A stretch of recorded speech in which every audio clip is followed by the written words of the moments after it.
all, welcome to Competitive Cracker. ഞാൻ ലിയ. നമ്മുടെ കൂട്ടത്തിലെ ഒരുപാട് പേര് അസിസ്റ്റന്റ് പ്രിസണർ ഓഫീസർക്ക് വേണ്ടിയിട്ടുള്ള കൃത്യമായിട്ടുള്ള പഠനവും കാര്യങ്ങളെല്ലാം ആരംഭിച്ചിട്ടുണ്ടായിരിക്കും. അപ്പോൾ നമ്മുടെ സിലബസിൽ കൃത്യമായി കൊടുത്തിട്ടുള്ള ഒരു ഭാഗമാണ് സ്പെഷ്യൽ ടോപ്പിക്സ് എന്ന് പറയുന്നത്. ഏകദേശം 20 മാർക്കോളം നമുക്ക് സ്കോർ ചെയ്യാൻ പറ്റുന്ന ഒരു ഏരിയയാണ് ഈ സ്പെഷ്യൽ ടോപ്പിക്സ് എന്ന് പറയുന്നത്. ചില കുട്ടികൾ വിട്ടുകളയുന്ന ഒരു ഭാഗം കൂടിയാണ് സ്പെഷ്യൽ ടോപ്പിക്സ് എന്ന് പറയുന്നത്. കാരണം ചിലപ്പോൾ നമുക്ക് മുൻപ് പരിചയമില്ലാത്ത കാര്യങ്ങളായിരിക്കാം അവിടെ സ്പെഷ്യൽ ടോപ്പിക്സ് ആയിട്ട് വരുന്നുണ്ടായിരിക്കാം. അത്തരത്തിൽ നമുക്ക് അത്രയ്ക്ക് അങ്ങോട്ട് പരിചിതമല്ലാത്ത ഒരു വിഷയമാണ് സൈക്കോളജി എന്ന് പറയുന്നത്. നമുക്ക് ഏകദേശം 5 മാർക്കോളമാണ് സൈക്കോളജിയിൽ നിന്നും അസിസ്റ്റന്റ് പ്രിസണർ ഓഫീസർ എക്സാമിന് വേണ്ടി പഠിച്ചെടുക്കാനായിട്ടുള്ളത്. കൃത്യമായ രീതിയിൽ പഠിച്ചു കഴിഞ്ഞാൽ ആ ഒരു 5 മാർക്കും നമുക്ക് കൃത്യമായി നേടിയെടുക്കാനും കഴിയും. പക്ഷെ നമ്മൾ പഠിക്കുമ്പോൾ കൃത്യമായിട്ട് നമ്മുടെ സിലബസിൽ കൊടുത്തിട്ടുണ്ട് എന്തൊക്കെയാണ് നിങ്ങൾ പഠിക്കേണ്ടത്. അത്തരത്തിൽ നമ്മുടെ സിലബസിൽ കൊടുത്തിരിക്കുന്ന വളരെ ഇമ്പോർട്ടൻ്റ് ആയിട്ടുള്ള ഒരു ടോപ്പിക്കാണ് ബഹുതര ബുദ്ധികൾ എന്ന് പറയുന്ന ഒരു കോൺസെപ്റ്റ്. അപ്പോൾ നമ്മുടെ മാർക്ക് എൻഷുവർ ചെയ്യുന്ന ഒരു ഭാഗമാണ് ഈ സ്പെഷ്യൽ ടോപ്പിക്സ്. അതിൽ തന്നെ നമുക്ക് പരിചയമില്ലാത്തൊരു ഭാഗമാണ് സൈക്കോളജി. നമ്മൾ ഇതുവരെ പഠിച്ചിട്ടില്ല. സാധാരണഗതിയിൽ BEd അല്ലെങ്കിൽ DLEd കഴിഞ്ഞിറങ്ങുന്ന കുട്ടികൾക്കാണ് സൈക്കോളജി എന്ന് പറയുന്നൊരു വിഷയവുമായിട്ട് കുറച്ചെങ്കിലും അടുപ്പം ഉണ്ടായിരിക്കുക. പക്ഷേ ബാക്കിയുള്ള കുട്ടികളെ സംബന്ധിച്ചിടത്തോളം അവർക്ക് അത്രയ്ക്ക് അങ്ങോട്ട് പരിചിതമല്ലാത്ത ഒരു ഏരിയയാണ് സൈക്കോളജി എന്ന് പറയുന്നത്. അപ്പോൾ അതുകൊണ്ട് തന്നെ അവർ ആ ഒരു മാർക്ക് വിട്ടുകളയുകയാണ് ചെയ്യാറുള്ളത്. പക്ഷേ ഇനി നമുക്ക് അങ്ങനെ ആ മാർക്ക് വിട്ടുകളയേണ്ട. സൈക്കോളജി നമുക്ക് എളുപ്പത്തിൽ പഠിച്ചെടുക്കാൻ തന്നെ സാധിക്കുന്ന ഒരു കാര്യം തന്നെയാണ്. അപ്പോൾ നമ്മൾ ഇന്ന് പഠിക്കാൻ പോകുന്നത് ബഹുമുഖ ബുദ്ധികൾ അല്ലെങ്കിൽ ബഹുതര ബുദ്ധി എന്ന് പറയുന്ന ഒരു ടോപ്പിക്കാണ്.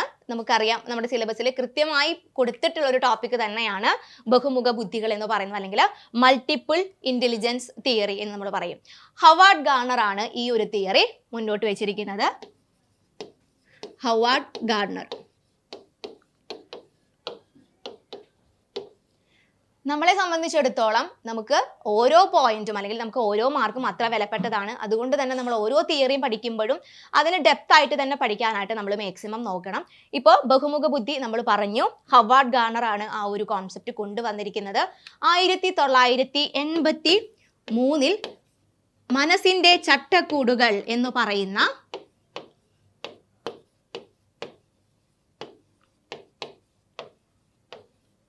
1983 മനസ്സിന്റെ ചട്ടക്കൂടുകൾ എന്ന് പറയുന്ന ഒരു ഗ്രന്ഥത്തിലാണ് അദ്ദേഹം ബഹുമുഖ ബുദ്ധി എന്ന് പറയുന്ന ഒരു ആശയത്തെ പറ്റി ഡീറ്റെയിൽ ആയിട്ട് പറഞ്ഞിരിക്കുന്നത്. അതുവരെ നമുക്ക് ബുദ്ധിയുമായി ബന്ധപ്പെട്ട് വരുന്ന ഒരുപാട് തിയറികൾ വന്നിട്ടുണ്ടായിരുന്നു. ഏകഘടക സിദ്ധാന്തം, ദ്വിഘടക സിദ്ധാന്തം, ബഹുഘടക സിദ്ധാന്തം, ട്രയാർക്കിക് തിയറി, അങ്ങനെ ഒരുപാട് തിയറി ബുദ്ധിയുമായി ബന്ധപ്പെട്ട് നിലവിലുണ്ടായിരുന്നു. അങ്ങനെ ഇരിക്കുന്ന സമയത്താണ് ഹവാർഡ് ഗാർണർ 1983 മനസ്സിന്റെ ചട്ടക്കൂടുകൾ എന്ന് പറയുന്ന അദ്ദേഹത്തിന്റെ ഗ്രന്ഥത്തിൽ ബഹുമുഖ ബുദ്ധികൾ എന്ന് പറയുന്ന ഒരു ആശയം അവതരിപ്പിക്കുന്നത്. ആ ഒരു പേര് പോലെ തന്നെ ഒരു വ്യക്തിയിൽ പലതരത്തിലുള്ള ബുദ്ധിയുണ്ട് എന്നാണ് ഹവാർഡ് ഗാർണർ പറഞ്ഞു വെച്ചിരിക്കുന്നത്. ഒരു ബുദ്ധി മാത്രമല്ല, അല്ലെങ്കിൽ ഒരു കഴിവ് മാത്രമല്ല ഒരു മനുഷ്യൻ ഉണ്ടായിരിക്കുക, അവനിൽ പലതരത്തിലുള്ള കഴിവുകൾ ഉണ്ടായിരിക്കും. അപ്പോൾ അത്തരത്തിൽ കുറച്ചധികം ബുദ്ധികളെ പറ്റി അല്ലെങ്കിൽ കഴിവിനെ പറ്റിയാണ് ഹവാർഡ് ഗാർണർ ഈ ഒരു തിയറിയിൽ പറഞ്ഞു വെച്ചിരിക്കുന്നത്. 7 തരത്തിലുള്ള ബുദ്ധിയെ പറ്റിയിട്ടാണ് 1983 ഈ പുസ്തകത്തിൽ പറഞ്ഞിരിക്കുന്നത്. അതിനോടൊപ്പം തന്നെ പിന്നീട് ഒരു ഇന്റലിജൻസും കൂടെ ആഡ് ചെയ്തിട്ടുണ്ട്. അപ്പോൾ നമ്മൾ അത് ഡീറ്റെയിൽ ആയിട്ട് തന്നെ പഠിക്കേണ്ടതുണ്ട്. നമുക്കത് നോക്കാം. ഹവാർഡ് ഗാർണർ നമ്മൾ പറഞ്ഞു, ബുദ്ധി എന്നത് പ്രശ്നങ്ങൾ നിർദ്ധാരണം ചെയ്യാനോ ഒന്നോ അതിലധികമോ സാംസ്കാരിക സാഹചര്യത്തിൽ വിലമതിക്കപ്പെടുന്ന ഉൽപ്പന്നങ്ങൾക്കോ രൂപം കൊടുക്കുന്നതിനുള്ള ശേഷിയാണ്. അതായത് അന്ന് വരെ വന്നിട്ടുണ്ടായിരുന്ന തിയറീസ് പറഞ്ഞിട്ടുണ്ടായിരുന്നത് ബുദ്ധി എന്ന് പറയുന്ന ഒരു കാര്യത്തിൽ ഒരു ഘടകം മാത്രമേ ഉള്ളൂ, അല്ലെങ്കിൽ 2 ഘടകം മാത്രമേ ഉള്ളൂ. നമ്മൾ പഠിച്ചിട്ടുണ്ട്, ദ്വിഘടകം അല്ലെങ്കിൽ ബഹുഘടകം എന്നൊക്കെ നമ്മൾ പഠിച്ചിട്ടുണ്ട്. അത്തരത്തിലുള്ള കോൺസെപ്റ്റുകളായിരുന്നു അന്ന് വരെ നിലവിലുണ്ടായിരുന്നത്. പക്ഷേ ആ ഒരു കോൺസെപ്റ്റിന് എഗെയിൻസ്റ്റ് ആയിട്ടാണ് ഹവാർഡ് ഗാർണറിന്റെ ബഹുമുഖ ബുദ്ധി നിലവിൽ വന്നത്. ബുദ്ധിയിൽ അല്ലെങ്കിൽ ഒരാളില് പലതരത്തിലുള്ള ബുദ്ധികൾ ഉണ്ടായിരിക്കും. അതിൽ ഒന്നാമതായിട്ട് അദ്ദേഹം പറയുന്ന ഒരു ബുദ്ധിശക്തിയാണ് ദർശന സ്ഥല പരിമാണ ബോധ ബുദ്ധിശക്തി, അല്ലെങ്കിൽ വിഷ്വൽ ഓർ സ്പേഷ്യൽ ഇന്റലിജൻസ് എന്ന് നമ്മൾ പറയും. അവിടെ കൃത്യമായിട്ട് നമുക്ക് മനസ്സിലാവും എന്താണ് നമ്മൾ പറഞ്ഞു. പലതരത്തിലുള്ള ബുദ്ധിശക്തിയെ പറ്റിയിട്ടാണ് ഹവാർഡ് ഗാർണർ പറഞ്ഞിരിക്കുന്നത്. അതിൽ ഒന്നാമത്തെ കാറ്റഗറിയാണ് വിഷ്വൽ ഓർ സ്പേഷ്യൽ ഇന്റലിജൻസ്. ആർക്കൊക്കെയാണ് ഈ ദർശന സ്ഥല പരിമാണ ബോധ ബുദ്ധിശക്തി ഉണ്ടായിരിക്കാം? ഫോർ എക്സാമ്പിൾ നോക്കുകയാണെങ്കിൽ നമ്മളൊരു കാര്യം കേൾക്കുന്നു, ആ കാര്യത്തെ നമുക്ക് കൃത്യമായ രീതിയിൽ ഇമാജിനേഷൻ ചെയ്യാനായിട്ട് പറ്റുന്ന ചില ആളുകളുണ്ടല്ലേ. നമുക്ക് ചില ആളുകളുണ്ട്, അവരെന്തെങ്കിലും ഒന്ന് പറഞ്ഞു കേൾക്കുമ്പോൾ തന്നെ നമുക്കത് കൃത്യമായ രീതിയിൽ വിഷ്വലൈസ് ചെയ്യാനായിട്ടുള്ളൊരു കഴിവുണ്ടായിരിക്കും. അതുപോലെ തന്നെ ഒരു ചെറിയ സ്പേസ്, ആ ഒരു സ്പേസിനെ വളരെ എഫക്റ്റീവായ രീതിയിൽ അല്ലെങ്കിൽ വളരെ അട്രാക്റ്റീവായ രീതിയിൽ മാറ്റാൻ കഴിവുള്ള വ്യക്തികൾ ഉണ്ടായിരിക്കും. അത്തരത്തിലുള്ള വ്യക്തികളിൽ കൂടുതൽ കാണാൻ കഴിയുന്ന ഒരു ബുദ്ധിശക്തിയാണ് ദർശന സ്ഥല പരിമാണ ബോധ ബുദ്ധിശക്തി എന്ന് പറയുന്നത്. എക്സാമ്പിൾ നോക്കുകയാണെങ്കിൽ നമുക്ക് കലാകാരന്മാരുടെ കാര്യം പറയാൻ പറ്റും.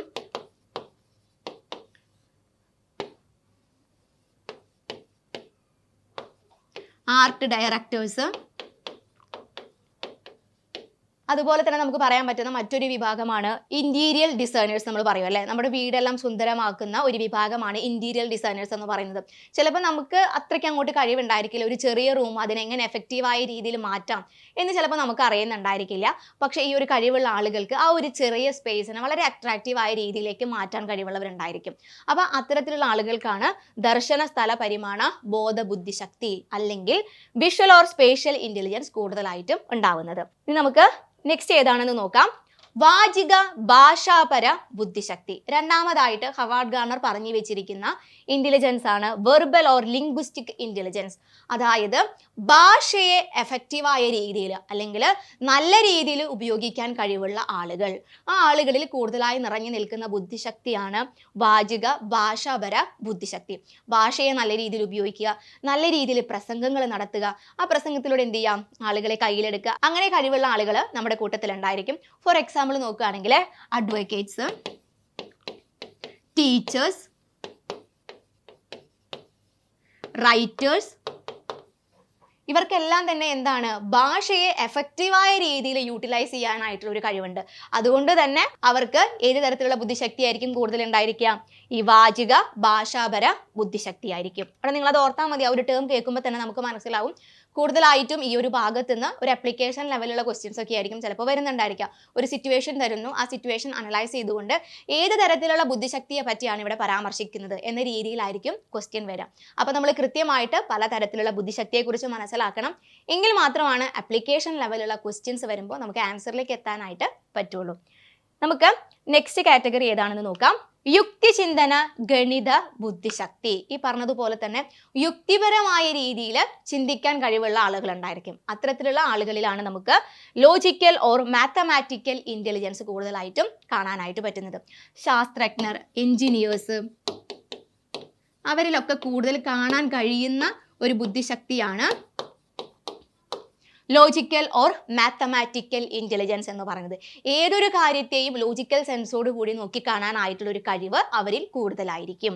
അപ്പോൾ ഈ പറഞ്ഞതുപോലെ തന്നെ നമ്മൾ പറഞ്ഞു അസിസ്റ്റന്റ് പ്രിസണർ ഓഫീസർ എക്സാമിന് വേണ്ടി പ്രിപ്പയർ ചെയ്യുന്ന ഒരുപാട് ആളുകൾ നമ്മുടെ കൂട്ടത്തിൽ ഉണ്ടായിരിക്കും. അപ്പോൾ നിങ്ങൾ ശ്രദ്ധിച്ചിട്ടുള്ള ഒരു ഭാഗമായിരിക്കും സ്പെഷ്യൽ ടോപ്പിക്സ് എന്ന് പറയുന്നത്. അവിടെ നമുക്ക് ഏകദേശം ഒരു 20 മാർക്കോളമാണ് സ്കോർ ചെയ്യാൻ പറ്റുന്നത്. വളരെ എളുപ്പത്തിൽ തന്നെ അല്ലെങ്കിൽ നമുക്ക് സിസ്റ്റമാറ്റിക് ആയ രീതിയിൽ പഠിച്ചു കഴിഞ്ഞാൽ ആ മാർക്കെല്ലാം നമുക്ക് നേടിയെടുക്കാൻ തന്നെ പറ്റും. പക്ഷെ നമ്മൾ എന്ത് ചെയ്യണം, സിസ്റ്റമാറ്റിക് ആയ രീതിയിൽ വേണം നമ്മൾ പഠിച്ചെടുക്കാനായിട്ട്. ഈ പറഞ്ഞതുപോലെ തന്നെ team competitive cracker assistant prisoner ഓഫീസർക്ക് വേണ്ടിയിട്ടുള്ള ഒരു പുതിയ ബാച്ച് ആരംഭിച്ചിട്ടുണ്ട്. പടയോട്ടം എന്നാണ് നമ്മുടെ ബാച്ചിന്റെ പേര് കൊടുത്തിരിക്കുന്നത്. ആ ഒരു പേര് പോലെ തന്നെ എന്ത് ചെയ്യാം, നമുക്ക് പെട്ടെന്ന് കുതിച്ച് നമ്മുടെ ലക്ഷ്യത്തിലേക്ക് എത്താനായിട്ടുള്ള ഒരു വഴിയാണ് ടീം കോമ്പറ്റേറ്റീവ് ക്രാക്കർ ഒരുക്കിയിരിക്കുന്നത്. നമുക്ക് ഡൗട്ട് ക്ലിയറൻസ് സെഷൻസ് ഉണ്ടായിരിക്കും. വീക്കിലി നമുക്ക് സൂം ക്ലാസ്സുകൾ ഉണ്ടായിരിക്കും. നിങ്ങളുടെ ഡൗട്ട്സ് നിങ്ങൾക്ക് കൃത്യമായിട്ട് അധ്യാപകരോട് ചോദിച്ചറിയാനായിട്ട് പറ്റുന്നു. അതുപോലെ തന്നെ ഗ്രൂപ്പ് ആക്ടിവിറ്റീസ് ഉണ്ടായിരിക്കും, മെന്റർഷിപ്പ് ഉണ്ടായിരിക്കും, PYQ ഡിസ്കഷൻ സെഷനും നമുക്ക് നടത്തുന്നുണ്ട്. പിന്നെ അത് ഈ പറഞ്ഞതുപോലെ തന്നെ നമ്മൾ സ്പെഷ്യൽ ടോപ്പിക്സിന് വേണ്ടിയിട്ട് നമ്മൾ സ്പെഷ്യൽ ക്ലാസ്സുകളും നിങ്ങൾക്ക് വേണ്ടി അറേഞ്ച് ചെയ്തിട്ടുണ്ടായിരിക്കും. അപ്പോൾ നമ്മുടെ കോഴ്സിനെ കുറിച്ചിട്ടുള്ള കൂടുതൽ ഡീറ്റെയിൽസ് അറിയുന്നതിന് വേണ്ടി നമ്മുടെ സ്ക്രീനിൽ കാണുന്ന നമ്പറിൽ കോൺടാക്ട് ചെയ്യുക. നമുക്ക് ക്ലാസ് കണ്ടിന്യൂ ചെയ്യാം. നെക്സ്റ്റ് വരുന്ന ഒരു കാറ്റഗറിയാണ് കായിക ചാലക ബുദ്ധിശക്തി അല്ലെങ്കിൽ ബോഡിലി കൈനസ്തെറ്റിക് ഇന്റലിജൻസ്. ഇത് ആർക്കായിരിക്കും ഏറ്റവും കൂടുതൽ ഉണ്ടായിരിക്കാം? നമ്മുടെ ശരീരത്തെ എഫക്റ്റീവായ രീതിയിൽ അല്ലെങ്കിൽ പോസിറ്റീവായ രീതിയിൽ മാറ്റിയെടുക്കാൻ കഴിയുന്ന ചില ആളുകളുണ്ടല്ലേ. ഫോർ എക്സാമ്പിൾ നോക്കുകയാണെങ്കിൽ ഡാൻസേഴ്സ്, അതുപോലെ തന്നെ അത്ലറ്റ്സ്, കായിക അധ്യാപകർ, അവരെല്ലാവരും എന്താണ് ചെയ്യുന്നത്? അവരുടെ ശരീരത്തെ അവർ എഫക്റ്റീവായ രീതിയിൽ യൂട്ടിലൈസ് ചെയ്യുന്നു. ഈ ഒരു കഴിവ് എല്ലാവർക്കും ഉണ്ടായിക്കൊള്ളണമെന്നില്ല. അപ്പോൾ അതിലുള്ള കുറച്ച് വിഭാഗമാണ് നമ്മൾ ആദ്യം പറഞ്ഞത്. കായിക അധ്യാപകർക്ക് ഉണ്ടായിരിക്കും, അതുപോലെ തന്നെ ഡാൻസേഴ്സിന് ഉണ്ടായിരിക്കും, സർക്കസ് ചെയ്യുന്ന ആളുകളുണ്ടല്ലേ, അവരൊക്കെ എന്താണ് അവരുടെ ശരീരത്തെ എഫക്റ്റീവായ രീതിയിൽ അല്ലെങ്കിൽ മറ്റുള്ളവർക്ക് ഇഷ്ടപ്പെടുന്ന രീതിയിലാണ് യൂട്ടിലൈസ് ചെയ്യുന്നത്. അവർക്കാണ് കായിക ചാലക ബുദ്ധിശക്തി ഏറ്റവും കൂടുതലായിട്ട് കാണപ്പെടുന്നത്. നെക്സ്റ്റ് വരുന്ന ഒരു ഇന്റലിജൻസ് ആണ് സംഗീതാത്മക ഓർ താളാത്മക ബുദ്ധിശക്തി, മ്യൂസിക്കൽ ഓർ റിതമിക് ഇന്റലിജൻസ് എന്ന് നമ്മൾ പറയും. അതായത് സംഗീതം നിർമ്മിക്കുക അല്ലെങ്കിൽ അത് നല്ല രീതിയിൽ ആസ്വദിക്കുക, പാട്ടുകളെല്ലാം കമ്പോസ് ചെയ്യുക, ഇത്തരത്തിലുള്ള ആളുകളിൽ കൂടുതലായി കാണാൻ കഴിയുന്ന ഒരു ബുദ്ധിശക്തിയാണ് സംഗീതാത്മക താളാത്മക ബുദ്ധിശക്തി എന്ന് പറയുന്നത്. ഫോർ എക്സാമ്പിൾ നോക്കുകയാണെങ്കിൽ നമ്മൾ ഈ പറഞ്ഞതുപോലെ തന്നെ സിംഗേഴ്സ് വരുന്നു, അതേപോലെ തന്നെ ഓർക്കസ്ട്ര വരുന്നു, മ്യൂസിക് കമ്പോസേഴ്സ് വരുന്നു. ഇവരെല്ലാം വരുന്ന ഒരു കാറ്റഗറിയാണ് മ്യൂസിക്കൽ ഓർ റിഥമിക് ഇന്റലിജൻസ് എന്ന് പറയുന്നത്. പാട്ട് പാടാൻ കഴിവുള്ളവർ, പാട്ട് നിർമ്മിക്കാൻ കഴിവുള്ളവർ, ട്യൂൺ ചെയ്യാൻ കഴിയുന്നവർ, അതുപോലെ തന്നെ മ്യൂസിക്കൽ ഇൻസ്ട്രുമെന്റ്സ് യൂസ് ചെയ്യാൻ കഴിയുന്നവർ, ഇവർക്കെല്ലാം ഉള്ള ഒരു ഇന്റലിജൻസ് ആണ് മ്യൂസിക്കൽ ഓർ റിഥമിക് ഇന്റലിജൻസ് എന്ന് പറയുന്നത്. നെക്സ്റ്റ് വരുന്ന ഒരു ബുദ്ധിശക്തിയാണ് വ്യക്തി പാരസ്പര്യ ബുദ്ധിശക്തി അല്ലെങ്കിൽ ഇന്റർ പേഴ്സണൽ ഇന്റലിജൻസ്. അവിടെ കൃത്യം കൊടുത്തിട്ടുണ്ട് എന്താണ് ഇന്റർ പേഴ്സണൽ ഇന്റലിജൻസ്. അതായത് മറ്റുള്ളവരുമായിട്ട് പെട്ടെന്ന് മിങ്കിൾ ചെയ്യാനായിട്ട് പറ്റുക, അല്ലെങ്കിൽ നല്ല രീതിയിൽ സോഷ്യൽ റിലേഷൻഷിപ്പ് മെയിൻറ്റെയിൻ ചെയ്യാൻ പറ്റുന്ന ചില ആളുകൾ ഉണ്ടായിരിക്കും.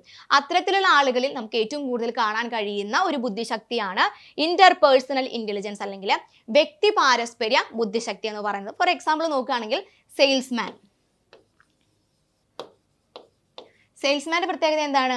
ഒരു മുൻപരിചയവും കൂടാതെ അവർക്ക് പുതിയ ആളുകളുമായിട്ട് പെട്ടെന്ന് സംസാരിക്കാനും അതുപോലെ തന്നെ അവരുമായിട്ട് മിങ്കിൾ ചെയ്യാനുള്ള ഒരു കഴിവ് നമുക്ക് കാണാനായിട്ട് പറ്റും. അതുപോലെ തന്നെയാണ് പൊളിറ്റീഷ്യൻസിൻ്റെ കാര്യം. അവർക്കും എന്താണ് യാതൊരുവിധ മുൻപരിചയവും ഇല്ലെങ്കിലും പുതുതായിട്ട് കാണുന്ന ആളുകളാണെങ്കിലും അവർ നല്ല രീതിയിൽ വർത്തമാനം പറയും. അതുപോലെ തന്നെ സാമൂഹിക ബന്ധം അവർ നിലനിർത്തും. ഇത്തരത്തിലുള്ള കഴിവുള്ള ആളുകളിലാണ് നമുക്ക് ഇന്റർ പേഴ്സണൽ ഇന്റലിജൻസ് കൂടുതലായിട്ട് കാണാനായിട്ട് കഴിയുന്നത്. നിങ്ങൾ ഒരു കാര്യം ഓർത്താൽ മതി, വ്യക്തി പാരസ്പര്യ ബുദ്ധിശക്തി എന്ന് പറഞ്ഞു കഴിഞ്ഞാൽ മറ്റുള്ളവരുമായിട്ട് പെട്ടെന്ന് മിങ്കിൾ ചെയ്യാൻ പറ്റുന്ന ആളുകൾ, സാമൂഹിക ബന്ധം നിലനിർത്താൻ കഴിവുള്ള ആളുകൾ, അത്തരത്തിലുള്ള ആളുകളെയാണ് ഇവിടെ ഹവാർഡ് ഗാർണർ ഉദ്ദേശിച്ചിരിക്കുന്നത്. ഇനി നെക്സ്റ്റ് വരുന്നതാണ് ആത്മദർശന ബുദ്ധിശക്തി അല്ലെങ്കിൽ ഇൻട്രാ പേഴ്സണൽ ഇന്റലിജൻസ് എന്ന് പറയുന്നത്. എപ്പോഴും നമുക്ക് തെറ്റിപ്പോകുന്ന രണ്ട് കാര്യങ്ങളാണ് ഇൻട്രാ പേഴ്സണൽ ഇന്റലിജൻസും അതുപോലെ തന്നെ ഇന്റർ പേഴ്സണൽ ഇന്റലിജൻസും. അപ്പോൾ നിങ്ങൾ ഇത്രയും കാര്യങ്ങൾ ഓർത്തിരുന്നാൽ മതി. ഇൻട്രാ പേഴ്സണൽ എന്ന് പറയുന്നത് എന്താണ്? നമ്മളെക്കുറിച്ച് തന്നെയുള്ള ഒരു അവബോധമാണ്, അല്ലെങ്കിൽ സെൽഫ് അവയർനെസ് എന്ന് നമ്മൾ പറയും. എനിക്ക് എന്തെല്ലാം കഴിവുകളാണുള്ളത് നമ്മൾ പറയാറില്ലേ, ഫിലോസഫിക്കലായി സംസാരിക്കുന്ന ആളുകൾ എന്നൊക്കെ പറയുമ്പോൾ അവരെന്താണ്, അവർക്ക് അവരെക്കുറിച്ച് തന്നെ നല്ല രീതിയിൽ അറിവുണ്ട്. എൻ്റെ കഴിവുകൾ എന്തൊക്കെയാണ്, എൻ്റെ പോരായ്മകൾ എന്തൊക്കെയാണ്, ഞാൻ എന്തെല്ലാം മാറ്റങ്ങളാണ് വരുത്തേണ്ടത്. ഇത്തരത്തിൽ അവനവനെ കുറിച്ച് തന്നെ ബോധമുള്ള അല്ലെങ്കിൽ അവബോധമുള്ള ആളുകൾ നമ്മുടെ കൂട്ടത്തിലുണ്ടായിരിക്കും. ഈ കഴിവും എല്ലാവരിലും ഒരേ അളവിൽ ഉണ്ടായിക്കൊള്ളണമെന്നില്ല. വളരെ ചുരുക്കം ആളുകളിൽ കണ്ടുവരുന്ന ഒരു ബുദ്ധിശക്തിയാണ് ആത്മദർശന ബുദ്ധിശക്തി എന്ന് പറയുന്നത്. ഫോർ എക്സാമ്പിൾ നോക്കുകയാണെങ്കിൽ നമ്മൾ നേരത്തെ പറഞ്ഞതുപോലെ തന്നെ ഫിലോസഫിക്കലായിട്ട് ചിന്തിക്കുന്ന ചില ആളുകളുണ്ട്, ദാർശനികർ,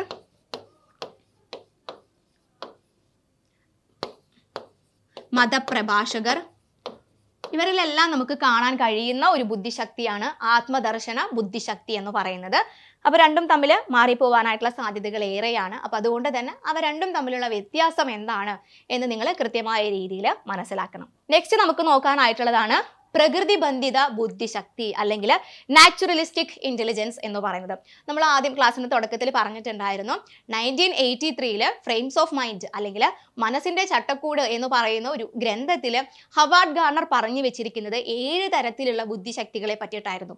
അതിനുശേഷം 1999 ബുദ്ധിശക്തി പുനർപരിശോധിക്കുന്നു എന്ന് പറയുന്ന അദ്ദേഹത്തിന്റെ പുസ്തകത്തിലാണ് പ്രകൃതിബന്ധിത ബുദ്ധിശക്തിയെ പറ്റി അദ്ദേഹം പറഞ്ഞിരിക്കുന്നത്. അപ്പോൾ ആ വർക്ക് നിങ്ങൾ കൃത്യമായ രീതിയിൽ ഓർത്തിരിക്കുക. ബുദ്ധിശക്തി പുനർപരിശോധിക്കുന്നു.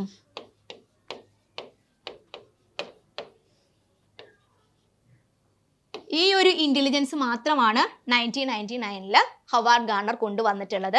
പ്രകൃതിബന്ധിത ബുദ്ധിശക്തി എന്ന് പറയുന്നത് നാച്ചുറലിസ്റ്റിക് ഇന്റലിജൻസ്, പ്രകൃതിയെ നല്ല രീതിയിൽ യൂട്ടിലൈസ് ചെയ്യാൻ കഴിയുന്ന ആളുകൾ, സസ്യങ്ങൾ ഇഷ്ടപ്പെടുന്നവർ അല്ലെങ്കിൽ പ്രകൃതിയിലെ ജീവജാലങ്ങൾ ഇഷ്ടപ്പെടുന്ന കുറേ ആളുകൾ നമ്മുടെ കൂട്ടത്തിൽ ഉണ്ടായിരിക്കും. അവരിലെല്ലാം കാണപ്പെടുന്ന ഒരു ഇന്റലിജൻസ് ആണ് പ്രകൃതിബന്ധിത ബുദ്ധിശക്തി എന്ന് പറയുന്നത്.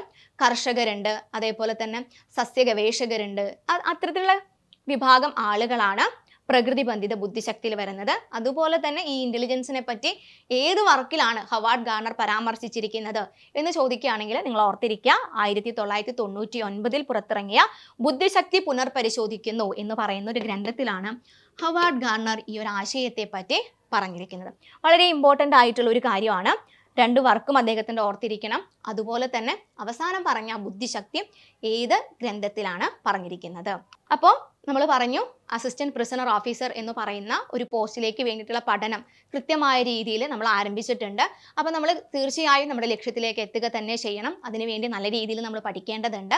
അപ്പോൾ നല്ല രീതിയിലുള്ള ഒരു പഠനമാണ് നിങ്ങൾക്ക് മുന്നോട്ട് കൊണ്ടുപോകാൻ ആഗ്രഹിക്കുന്നതെങ്കിൽ നമ്മുടെ ടീം കോമ്പറ്റേറ്റീവ് ക്രാക്കറിൻ്റെ അസിസ്റ്റന്റ് പ്രിസണർ ഓഫീസർ കോഴ്സുകളിലേക്ക് നിങ്ങൾ ജോയിൻ ചെയ്യുക. പടയോട്ടം എന്ന് പറയുന്ന ഒരു ബാച്ചാണ് നമ്മൾ സ്റ്റാർട്ട് ചെയ്തിരിക്കുന്നത്. അപ്പോൾ കൃത്യമായ രീതിയിൽ എല്ലാവരും പഠിക്കുക. ഈ പറഞ്ഞതുപോലെ തന്നെ നമ്മൾ സ്പെഷ്യൽ ടോപ്പിക്സിന് വേണ്ടി സ്പെഷ്യൽ ക്ലാസ്സുകളാണ് നിങ്ങൾക്ക് വേണ്ടി അറേഞ്ച് ചെയ്തിരിക്കുന്നത്. ഈ പറഞ്ഞതുപോലത്തെ സൈക്കോളജി എന്ന് പറയുന്നത് നമുക്ക് പരിചയമില്ലാത്തതാണ്, അതുകൊണ്ട് അത് വിട്ട് കളയാം എന്ന് നിങ്ങൾ ഒരിക്കൽ പോലും വിചാരിക്കരുത്. നമുക്കറിയാം PSC എക്സാമിൽ നമുക്ക് ഓരോ മാർക്കും അത്രയും ഇമ്പോർട്ടൻ്റ് ആണ്. അപ്പോൾ അത്രയും കഷ്ടപ്പെട്ട് തന്നെ നമ്മൾ പഠിച്ച് ആ ഒരു മാർക്ക് നേടിയെടുക്കുക.